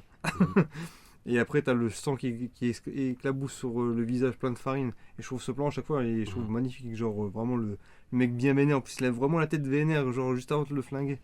ah, déjà ça. Le rouge sang, il contraste à fond Ouais, sur le mais blanc. grave, ouais, voilà, enfin, c'est- Ça c'était une des premières scènes quand je l'avais vu, je fais oh. Ouais, j'ai souvenir que quand on l'avait regardé ensemble, ce plan, je t'ai fait ah ouais putain. J'ai souvenir que je t'ai fait ah ouais putain, je me suis tourné vers toi et fait ah il est bon hein. Ouais, t'as vu, c'est bien. Hein. Je te jure, il m'a fait ah il est bon hein. Avec le vrai bruit, Mais c'est putain. tu vois, moi, c'est ça que j'avais trouvé ça bizarre en fait, c'est que j'ai pas compris tout de suite. En fait, c'est super tard dans le film que j'ai compris qu'en fait lui c'était un flic. Et Ouais, qu'il il allait le dit buter un après flic. direct. Ouais, mais en fait, c'est pas clair le premier dialogue, Moi, et c'est quand ils en reparlent que là j'ai compris. Après, le problème, c'est que tu dis pourquoi un flic fait des fusillades comme ça avec des civils, c'est pas normal, tu vois. Mais Et après, là tu te voilà, dirais c'est- et pourquoi pas. c'est dans le prétexte, ouais, où le mec il a brillé, comme Tony Long, il est en train de briller dans le film en fait. C'est après, et la deuxième scène que j'aime bien, c'est une petite scène, c'est quand ils se jaugent les deux flingue contre flingue. T'as un espèce de monde, t'as toute la scène de fusillade que vous m'avez parlé dans l'entrepôt qui commence à se resserrer de plus en plus, déjà avec les plans, comme tu as dit, quand il passe dans la voiture qui explose. Et une fois que l'autre il est plus là avec son œil en moins, il n'y a que Tony Long et Chow Yun-fat, et à mon avis, ça avance dans la fumée là. Et après, tu as un espèce d'effet de montage où ils se tournent sur eux-mêmes, puis ils se retournent, et puis hop, ils se braquent les deux, et puis tu as deux gros plans où l'autre il n'hésite pas. Il tire, sauf qu'il est vide. Après, tu as tout le jeu de regard des deux, et je kiffe. Bah, ça j'ai J'ai pas tellement compris, kiffé. tu vois. Pourquoi? Parce qu'il a appuyé, l'autre il l'épargne, il se barre, et en fait il regarde son chargeur, il a toutes ses balles. Parce que c'est les 6 coups, tu as les douilles qui restent dedans. Ok, donc en fait il a plus de poudre.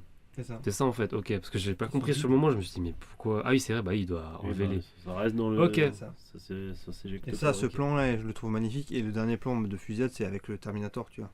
T'as autant la baston, elle est stylée, autant la fusillade entre lui et Tony Lang, qui est entrecoupée quand il se retrouve à... Déjà, il saute partout, il pète les vitres, il saute, machin, ils font tout et Le n'importe mec quoi. il est surhumain. Voilà, il mais chope comme ça et tout. c'est ça, et puis après, à un moment donné, ils font la roulade et ils se retrouvent en plein milieu avec des infirmières, des blessés et tout. Et c'est là où t'as le côté moral du perso, où tu te dis, ils posent les deux, les flingues, et puis t'as le duel, comme d'hab au western, toujours. T'as l'espèce de petit duel qui se pose où ils ont juste les flingues au sol, en attendant barrez-vous et tout, sortez de la pièce. Et après, t'as ce qui se passe, quoi. C'est beaucoup dans le regard, quand ils se jaugent et tout, ils comprennent, ah, vas-y, j'ai quand même des principes et Mais tout. c'est ce que je te dis, c'est un peu comme le Mad Max Fury Road. En fait, c'est le genre de film que t'enlèves les dialogues, le scénario, enfin, tu t'enlèves juste les dialogues, tu laisses juste l'action, le visuel, et tu peux comprendre le film sans vraiment avoir de lignes de texte, quoi, en fait. Donc voilà. Après, en dehors de ça, il y a des trucs d'humour qui me font bien rire avec le commissaire, qu'on avait bien marré aussi, genre, c'est la vie. On bat les couilles. T'as pas un vodka qui travaille pour toi ou t'es qui, je sais Ah pas oui, quoi, oui. là. Enfin voilà, t'as des trucs comme ça, tu vois. Bon, et ensuite ce film. Attends, et vous, là, vos scènes préférées? Bon, on les a dit. On va en parler. Ah bon? C'est toi qui as terminé. Con lui quoi. Nous on en parle encore. Attends, et vous pensez quoi de toute épreuve, le mec qui refait le podcast? Mais du coup, on va faire à toute épreuve là maintenant. Et venez, on se le regarde. Apprends à reconnaître la loyauté, méfie-toi de lui. Et ensuite, le film, il a un héritage. Voilà, on va oui. parler de après ce film. Qu'est-ce que ce film A fait comme un pacte sur le cinéma. je vais y arriver. Du coup, les Akimbo. Kimbo jaune. Quel est l'héritage direct de ce film? Enfin, qu'est-ce qu'il y a eu après avec ce film? Genre John Woo, est-ce qu'il a décollé encore plus? Est-ce qu'il s'est cassé ailleurs par hasard? Qu'est-ce qui s'est passé après, le truc, c'est à toute que- épreuve? Déjà, est-ce que ça a été un succès? Oui, ça a été un gros succès en Asie, après comme d'hab. Et après en En Amérique. Asie ou mondialement? Asie, en Asie déjà sûr. Après en Amérique aussi parce que The Killer a déjà fait sa petite étincelle aussi. Il a déjà bien marqué les esprits pour les gens qui l'avaient trouvé. Mhm. Mais oui, parce qu'en fait à toute épreuve, si je me trompe pas, il avait eu le droit à des séances dans des festivals et des trucs comme ça en Amérique parce qu'en fait t'as des mecs et en France aussi d'ailleurs. T'as des mecs comme Christophe Gans qui, Ok, oui.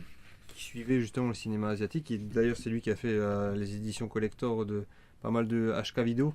D'accord. C'est lui derrière tout ça. D'ailleurs, ce mec-là, franchement, entre les films qu'il a fait et sa cinéphilie et critique de cinéma et le fait que justement il a produit plein de sorties DVD, mais de luxe au fait. C'est double DVD, hein, avec les bonus et tout. Pareil pour The Killer. Et Syndicat du crime, je t'en parle même pas, c'est un bouquin carrément machin. Enfin bref, il sortait vraiment des trucs, vraiment, c'était pas de l'arnaque. Quand tu dépensais de l'argent dedans, t'en avais pour ton fric.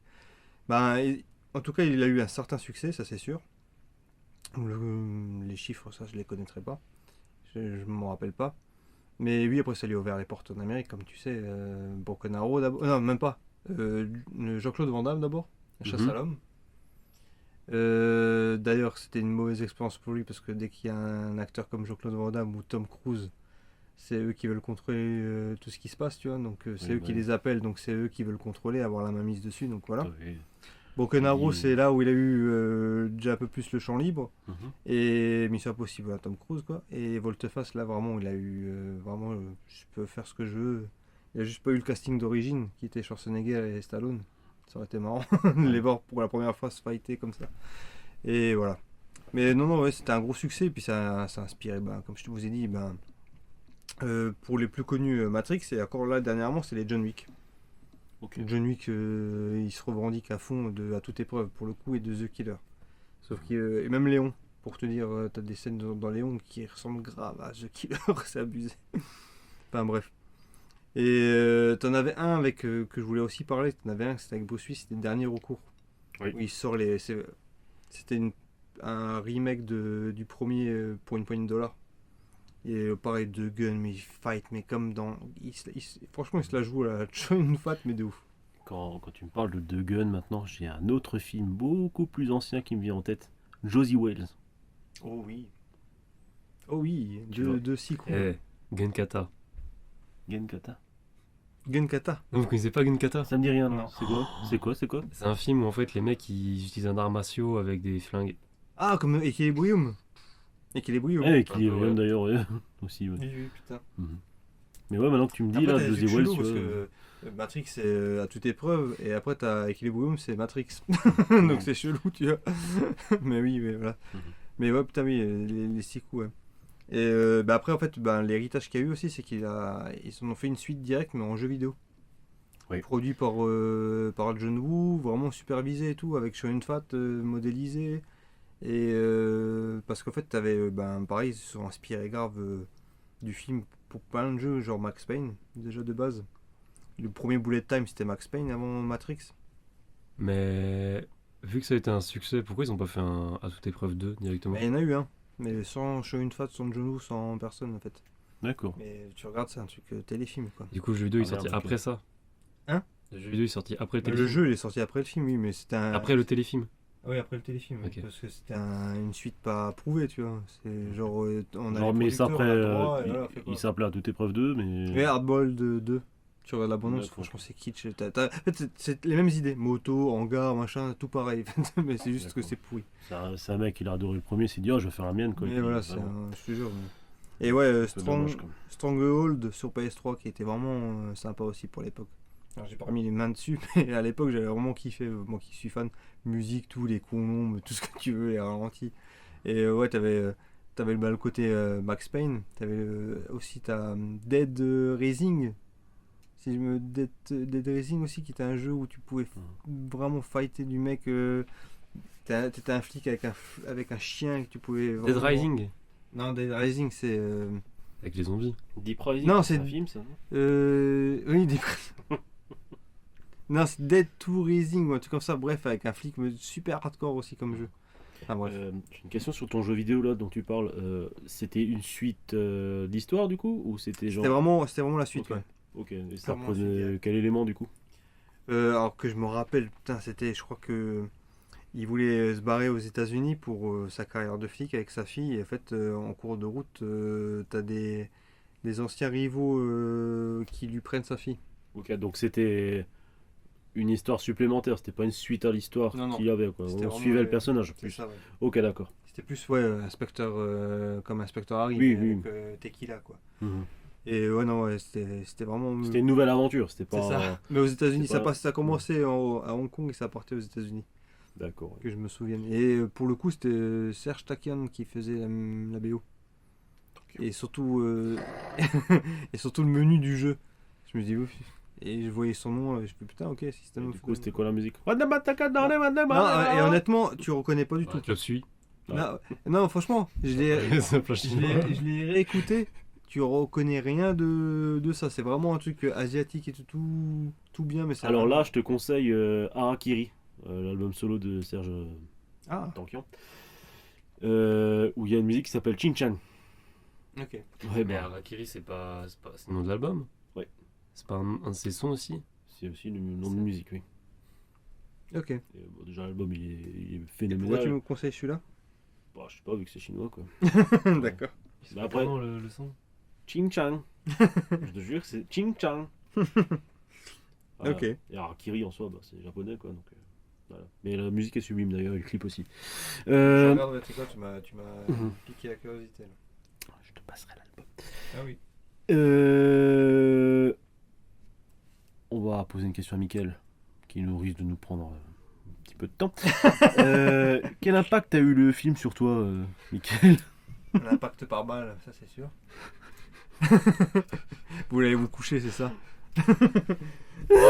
Bah, l'impact, c'est juste que ça m'a mis une grosse claque, un peu comme certains films où tu te marques la rétine et t'as envie d'y retourner plusieurs fois. Tu vois, tu te dis, c'est pas possible, j'ai vu quoi là exactement? Donc, c'est un film que j'ai poncé et repensé plein de fois, et que ce soit les plans. Et en fait, c'est en raccord un peu avec ce que je vous disais pour Opération Condor ou Jackie Chan. Tu vois, c'est ce qui manque dans le cinéma d'action américain, que tu retrouves très peu. Hormis peut-être des exceptions, genre Matrix, ou que dès que tu as des mecs un peu du cinéma asiatique qui viennent faire leur sauce avec Jet Li ou des trucs comme ça, où tu retrouves cette mélodie dans le fight ou dans les gunfights qu'il n'y a pas dans les John Wick. Ils essaient de faire ça, mais je trouve que c'est plat. C'est plat, mais de ouf. Il y a certains moments qui sortent un peu du lot, mais c'est léger, tu vois, par rapport à tout le film. Mais quand c'est du John Woo ou du Jackie Chan, tu vois que les mecs, ils ont un montage et qu'ils ont une mélodie. C'est comme s'ils avaient un rythme à garder pendant toute la scène d'action, et qu'ils arrivent à tenir ça sur tout le film. Et chaque plan, chaque scène d'action a sa propre mélodie, en fait. C'est pas un truc qui se ressemble comme John Wick, c'est linéaire, les John Wick. C'est ça qui me rend dingue à chaque fois. Alors, ils changent des trucs de plan et tout, et c'est bien, mais c'est pas impactant comme ça, tu vois. Et je pense que c'est ça, en fait, qui m'a plu. C'est genre... T'en as qui sont mélomanes, qui kiffent les musiques, les trucs de guitare, les machins. Et moi, c'est genre les plans qui s'enchaînent avec une mélodie. Et t'en as un qui a fait ça avec des courses-poursuites, c'était Baby Driver. Où tu voyais que le mec, il calait à la musique. Tu fais putain, mais les mecs, c'est ça, en fait, une scène qui marque la rétine, tu vois. Donc voilà. Bah, c'est surtout ça qui m'a plu. Je pense que, comme les Jackie Chan, c'est genre... putain, mais... tu fais une scène d'action qui est stylée, mais... t'arrives à la sublimer avec le montage, tu vois. Voilà. Est-ce que le film a eu un impact sur toi, Nicolas? Moi, je suis pas très cinéma d'action, grosse gunfight et tout. Et en fait, j'ai trouvé ça vraiment trop cool. En fait, ça me permet un peu, il m'entraîne un peu plus dans ma découverte du cinéma hongkongais. Putain, après le cinéma italien, c'est le cinéma hongkongais. Tu vois, donc, parce que tu m'as déjà passé quelques Blu-ray, surtout du DVD avec du Jackie Chan. Et je vais me dire que je vais pas rester sur Mission Impossible 2 par rapport à John Woo, et ça serait cool de regarder. Et en fait, Chow Yun-fat, c'est déjà un acteur que je trouve qui a de la gueule. Ouais. Et j'ai jamais eu l'occasion en fait, de m'intéresser à son cinéma avant le cinéma américain, parce que concrètement, son cinéma américain, il a de la gueule, il est stylé, mais bon, entre Dragon Ball Evolution et Pierre des Caraïbes et le gardien du... Du manuscrit. Et Manuscrit. putain, vous avez vu en fait, les pires films de lui en Amérique. En fait, il a fait des Ah, bons les- films aux États-Unis ou... Ouais, après, c'est un film américain, sauf que c'est que des acteurs chinois, mais t'as Tigre et Dragon, qui est quand même Oui, enfin- mieux que ça. Mais alors, je rajoute Tigre et Dragon dans ce que j'ai vu avec lui. Mais à part Tigre et Dragon. Bah, il a fait Le Corrupteur, qui est plutôt bien, c'est un genre de Training Day, mais avec lui, Mark Wahlberg. Et lui, c'est un flic dans le Little Italy, tu vois. Enfin, Little Italy, qu'est-ce que je raconte? Dans le Chinatown.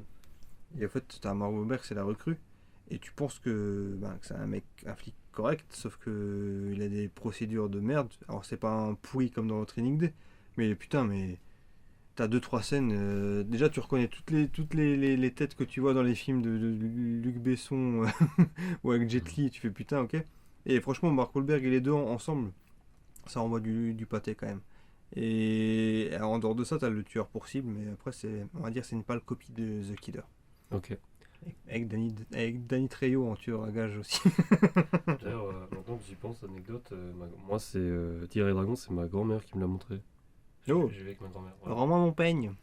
Trop jeune encore une fois, hein, trop jeune. Encore Ah, cette moi, j'ai- super grand-mère. Hein Encore cette super grand-mère. Ah, Décidément. ça passe ou ça casse, hein, un Tigre et Dragon. Des mecs qui volent et tout. J'ai eu du mal aussi, moi, à l'époque. On arrive tout doucement sur la fin de cet épisode. On va passer au format physique VHS DVD plutôt rare. On a un exemplaire à 120 balles juste à côté. Je crois qu'il y a des côtés à 99 maintenant, j'ai vu. On parle de bah, ça DVD. va alors, c'est abordable. Ah, bah, ça va. Ouais, on a des murmures sur un 4K Oui, putain, j'espère. français qui sortirait fin d'année. Hein, encore une fois, Génération VHS a joué à Génération de 20. Voilà. Et Oui, parce toi, qu'il a toi, eu- tu m'as dit qu'il a été diffusé à Cannes. À Cannes, récemment, ouais, hein. pour Cannes classique, je crois que c'était parce que c'était un des rares films HK qui a été vendu à Cannes à l'époque de sa sortie. Et c'est là où il a commencé à se faire un nom, parce qu'en fait il fait putain, c'est quoi ce délire, c'est quoi ce film et tout. Et après il a été diffusé à Cannes à l'époque, en 91-92. D'accord. Et là ils l'ont refait en justement format 4K et tout. Donc franchement ça devait être Ah, stylé. il va sortir. Quoi. T'as une personne qui a sur Instagram que je suis qui avait envoyé des photos, je fais putain le bâtard. J'ai pu comprendre que le film était vachement bloqué pour C'est des les questions droits, de ouais. droit, quoi. Enfin, Ouais, putain, pas mal. voilà quoi. Mais bon, après, voilà. Si ça arrive, mieux vaut tard que jamais, j'ai envie de dire. Si vous avez aimé le film, qu'est-ce que vous pouvez conseiller? Un seul film, bien sûr. Oui. Nicolas. Moi je vais tricher. Parce que bon, comme dit Gunfight et tout, c'est pas. J'ai pas de background. J'ai pas Background. d'historique avec ça. J'ai pas de titre. Donc dans le rester dans le thème comme un minimum, je vais tricher un peu. On va rester avec John Woo, je vais vous dire allez voir Mission Impossible 2, comme ça vous aurez de quoi regarder le 3. Voilà. Comme ça vous pouvez regarder le 3. Enfin, bah, moi, je vais rester avec John Woo aussi. Mon favori, ça reste Volte-Face. Voilà, ça, tu le sais. Voilà. Bon, c'est un peu une compile de ses meilleurs choses. Oui. Ouais. Voilà. Ça aurait été tellement bien qu'il mette une faute dedans. Sinon regardez. Ça aurait été classe. Franchement, ça aurait été cool. Sinon regardez Dragon Ball Evolution. Comme ça après vous pourrez le brûler. Et non, Achetez-le pour le brûler. moi, j'en dirais un autre que j'aurais tellement aimé faire, c'est Full Contact. Alors, c'est pas avec Jean-Claude Van Damme, c'est aussi avec Chow Yun-fat et Anthony Wong, pardon. Ok. De Ringo Lam, c'est le côté, on va dire, dans le cinéma asiatique, c'est le plus dark. Je pense que toi, tu pourrais kiffer ces films. Il a fait 2-3 Van Parce que Damme c'est qui dark. sont... Oui, 2-3 Van Damme qui sont bien. Et celui-là, par contre, c'est genre... je sais même pas comment vous résumer ça. Parce que c'est tellement en décadence. C'est un peu ce que Tarantino kifferait faire, en fait, à ses débuts. C'est vraiment des... Je vous montrerai à l'abondance après. C'est avec Chow Yun-fat en pas veilleur de nuit. Putain, je suis aussi fatigué. En gardien du musée. Non, putain. Ah non, ça, c'était l'autre En film. vigile. Non, oui, mais pour les boîtes de nuit. En physio.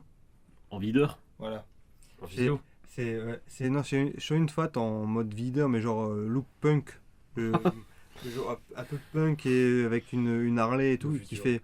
C'est ça. Là, tu vois, j'imagine le plan, tu sais, où il cherche son fusil à pompe, tu sais. Genre, il est comme ça, là. Non, Avec parce une que. crête. Non, il Tu n'y a, vois pas de crête, genre. il y a juste un bandana. Mais le problème, c'est que en fait, dedans, t'as un groupe, un gang composé par une meuf sidaïque, un mec bodybuildé et un mec. Ouais, non, mais je te jure. Attends, Sidaïque, genre, qui a le sida, Ouais, genre. qui le transmet en baisant à toute part. Mais je te jure, le film, il est genre, c'est comme le Stanley Kubrick d'Orange Mécanique, c'est genre, t'as aucune morale dedans. Non, je te jure, t'as aucune morale. Et lui, il est dedans et il essaie de sauver un de ses potes, Anthony Wong, d'un braquage. Et en fait, dans le braquage, le mec du gang, qui est homosexuel, il lui tire dans la main et il perd ses 3 doigts là. Et après, il s'entraîne à fond avec des faux doigts pour savoir de nouveau tirer et se venger.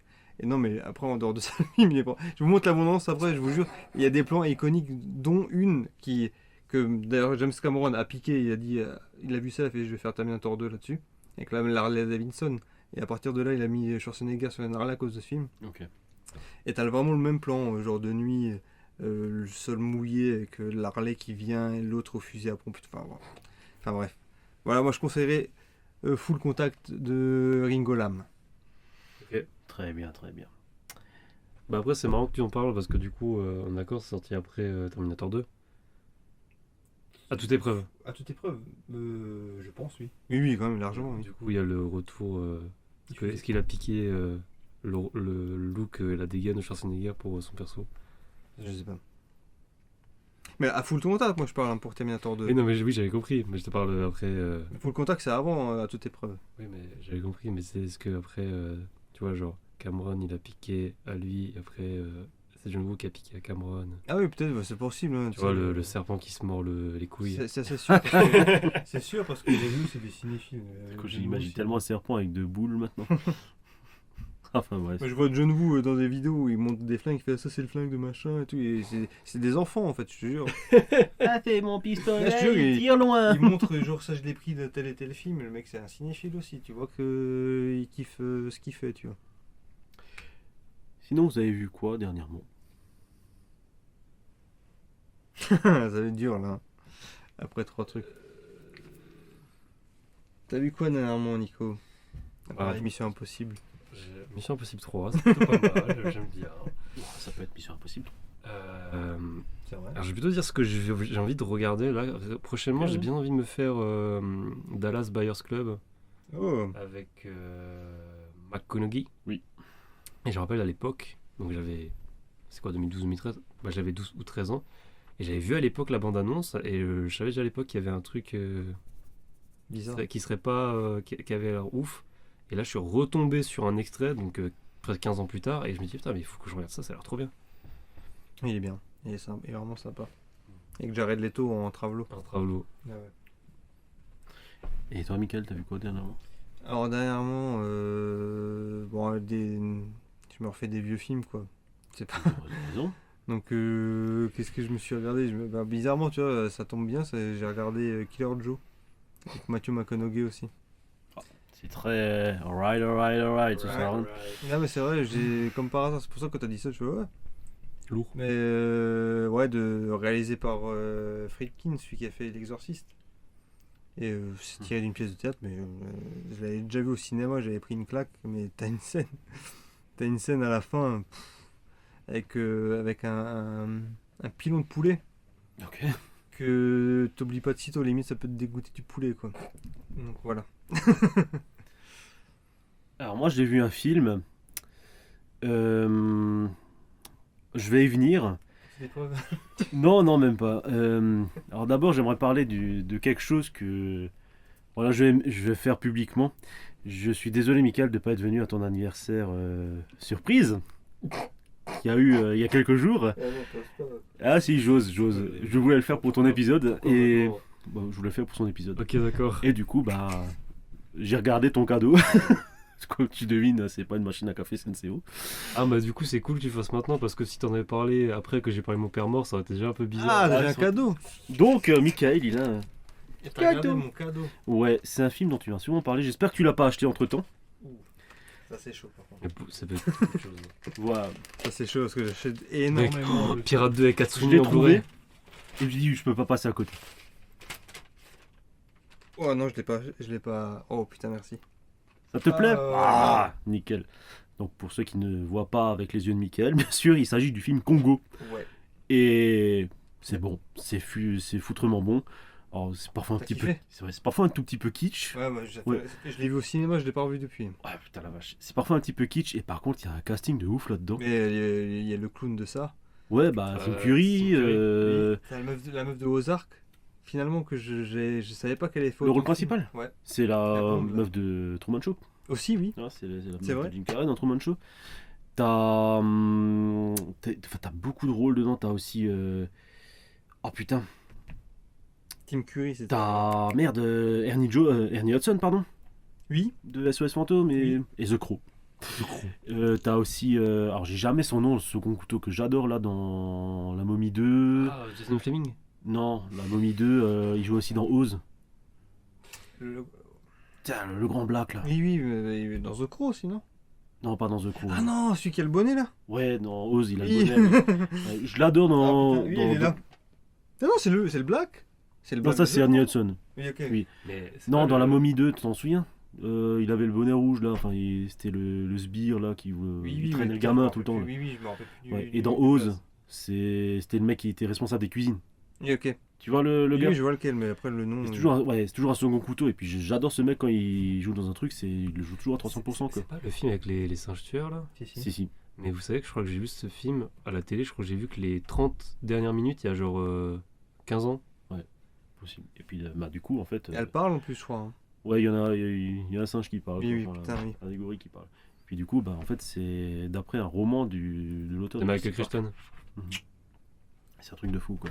Puis voilà, je suis passé. Enfin, je l'ai vu sous mes mains, je lui dis, punaise, celui-là, il est pour Michael. Mais c'est quoi ton affect avec ce film là pour que. Je sais pas, il m'en parle souvent. En fait, Ok. il m'en a souvent parlé. en fait, c'était un. Bah, tu sais, on a souvent parlé que t'as les films que tu kiffes quand tu les vois, et t'as des Mhm. films qui te marquent parce que ils t'ont fait flipper. Ouais. Genre les Gremlins ou des trucs comme Mhm. ça. Et bah, celui-là, je l'ai vu au cinéma avec mes parents. Déjà, je comprends pas la logique du truc. Attends, tu je l'as l'ai vu au vu cinéma tant- ouais, je l'ai Attends, vu il est sorti gamin. en quelle année quand même 95, Tu je t'es crois. chié dessus genre. Bah, je l'ai vu gamin et la fin, oui, je me suis chié dessus. 95, t'avais quel âge? Bah, je suis né en 87, mec. Putain, t'avais 8 ans. C'est chaud, t'avais 8 ans. T'avais 8 ans, gars. Il y a pas un Ah, parce qu'il y a du sang quand même. Il y a Bruce Ouais. Campbell aussi dedans. Si jamais. Oui, oui, c'est vrai. Hein, il y a Bruce fait une Campbell ouais, apparition. qui tient un œil. Oui. Non. Mais en fait, mes parents, et je pense qu'ils ont dû voir ça comme mon ami Joe, tu vois. Ouais, ouais. Ils me prenaient comme ça, non mais. Ouais, c'est un pas truc possible avec parce des que quand le gorilles, tu singe, vois. La bonance, t'as le singe qui parle. Et quand le toujours gorille il aussi, hein. parle, tu vois, enfin ouais, ça a l'air tout mignon, tu sais, Oui. ça fait un peu voir robotique et tout comme ça. Enfin, c'est assez, ouais, Oui, c'est un c'est ça. côté un peu jouet limite quoi. Et je l'avais vu, ça je sais que je suis sûr et certain que je demanderai encore à mon père confirmation, mais je suis sûr et certain que je l'ai vu au cinéma avec eux et qu'à la fin mon père limite c'est ferme les yeux. D'accord, Ouais, ok. C'est pas ça, parce que je me souviens bien, à un moment ils sont dans l'île ou l'endroit où il y a tous les singes, t'as Mhm. des singes blancs machin et puis ils se foutent sur la gueule, mais c'est Ouais, mais- c'est bien gore quoi. Ça C'est cuit, c'est, ils crèvent, enfin. c'est putain de graphique hein, quand même. Il n'y a C'est pas de, voilà. il y a pas de Peggy sur le. Ah mais moi crois-moi pour un gamin qui l'a vu au cinéma Même si- sur grand écran, je te jure que mon t'as 2-3 scènes. Mon père il me faisait non regarde pas. Et j'entendais les bruits, ça m'avait bien marqué. Je pense que voilà, je m'en suis fait un truc hors du temps, tu vois, je me suis dit putain c'est un film d'horreur de ouf. Et je pense que ça m'a bien marqué. Bah, tu vois, par exemple, on rigole souvent sur les taglines, et puis celui-là, il en a une que j'aime bien. Je me rappelle. Bah, ici, c'est Oui. vous l'espèce en danger. Et ouais, je trouve que ça résume tellement le truc, tu vois. Enfin, puis ouais, du coup, je passais un super moment, Ah, bah, c'est cool. j'ai bien aimé. Bah, merci en tout cas. Bah, de rien. Bon anniversaire en retard, du coup. Et Merci. voilà. Et tu sais à quoi il me faisait penser ces singes aussi? Non, dis-moi. Après, et ça va te parler, je suis sûr que tu vas penser à ça aussi. C'est Georges dans la jungle. Ah, mais carrément. Carrément. En fait, ce qu'il y a, d'ailleurs, il faudrait que je me renseigne un peu sur le film. J'arrive pas à savoir si c'est genre des vrais Non, gorilles qu'ils ont pris ou des. T'as Stan Winston, c'est un. Ah oui, oui. Stan Winston, légende. Légende Ouais, des ouais. effets spéciaux. Légende, Stan Winston. Voilà, donc on va passer tout de suite au jeu. Ah oui, pardon. Terrible jeu. Ah oui, Michael, rentre pas chez toi regarder Congo quand même. Ah, là. ouais, j'allais partir là. Alors, ça y est, mon heure a sonné. Voilà. Donc, hop, on va commencer. Donc on va jouer avec le jeu des 5 questions, le combat de Kung Fu. On va commencer Et je dirais même de Kung Fu. de Kung Fu et de Gunfight. Yeah. Alors, Allons-y, est-ce que c'est vous êtes parti. armés? Est-ce que vous êtes chargés? Vous êtes Écoute, prêts? moi j'ai mes baguettes chinoises. Ouh, il y a de l'orage.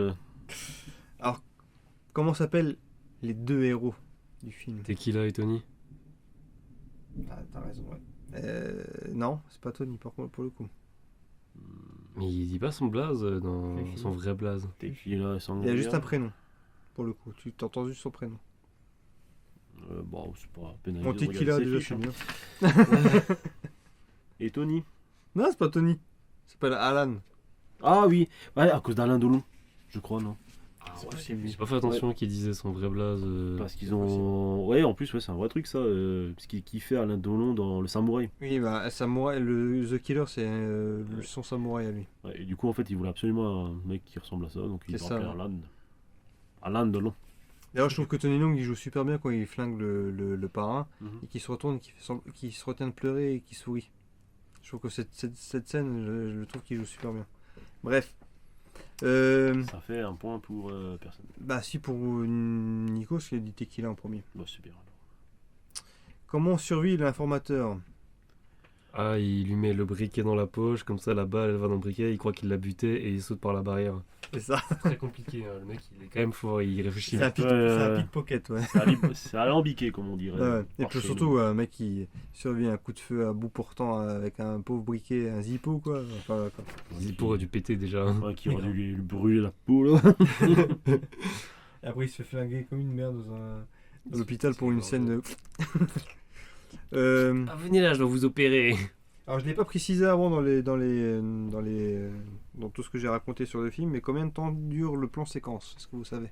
Quarantaine de minutes, je pense. Non, le plan séquence. Ah, 3 minutes. Encore un point pour toi. T'aimes ça les 3 minutes, hein? Ah, c'est le maximum que je peux faire perso. C'est le temps que ça me prend pour me déshabiller. Plutôt dans le podcast, j'avais parlé que John Woo avait fait un record avec ce film. 303 Même 2 records. morts. C'était le nombre de morts. 303 morts. 307 morts. 307 Exactement. morts. Plus le film où il y a le plus de morts en dehors des films de guerre, c'était ça le truc. Et le deuxième record, c'était pour le nombre de bobines. De bobines. Donc voilà, donc t'as gagné. J'ai arrêté de parler, moi. Et après, je l'ai pas détaillé, mais c'était une petite question bonus. Si vraiment vous aviez pas trouvé, c'était combien de films ils ont fait ensemble, John Woo et Chow Yun-fat? 4. 5. Oh, Syndicat du crime 1, 2, The Killer, un moins connu, Les Associés, et À toute épreuve, qui se passe en France, à Nice, mais qui est vraiment, après la claque The Killer, tu vois Les Associés, tu fais, c'est un truc de voleur avec un truc de couple, parce qu'il aime tellement les films français, qu'il a voulu faire un truc un peu à la française, genre un couple qui se bat pour une femme et tout, enfin... Oh, ouais, dommage. Ah, comme dans Mission Impossible 2. Ah, putain, exactement. lâche-nous. Non, mais je te jure, c'est vrai. Et les associés, ça peut ça avec Chow Yun-fat. Putain, ça c'est. Il n'y a même pas de gunfight, il n'y a rien du tout. Voilà quoi. Eh bien, c'est top. Messieurs. Tu vas aller au lit? Non, bah, enfin, oui, on va aussi aller au lit. Hein. Voilà. Bon, si vous écoutez ce podcast à 7h du matin, ce sera un peu bizarre d'écouter ça, mais voilà. Mais voilà, Chez nous, il est 1h du matin. c'est ça. 1h10. 1h10. Voilà. Moi, j'allais rentrer me mater Congo avant d'aller au boulot. Oh yeah. Non, mais on arrive à la fin de ce podcast, donc n'hésitez pas à liker, commenter et partager cet épisode. Dites-nous si vous aimez aussi à toute épreuve. Voilà. Il y a intérêt, ouais. Retrouvez-nous sur Instagram, Facebook, X pour l'actualité et les prochains épisodes. Vous pouvez retrouver les épisodes précédents sur YouTube, Spotify, Deezer, Apple Podcast, Amazon Music et les autres plateformes que vous préférez. Messieurs, avant de se retrouver pour l'enregistrement des prochains épisodes, est-ce que vous avez un mot de la fin? C'est la vie. On ne fait pas d'omelette sans casser deux. Putain, c'est là aussi. Des magnums. Allez, à plus. Bien dur. Et t'as un sacré style. Tu gaspilles pas tes balles, toi. À tous les coups, tu cartonnes.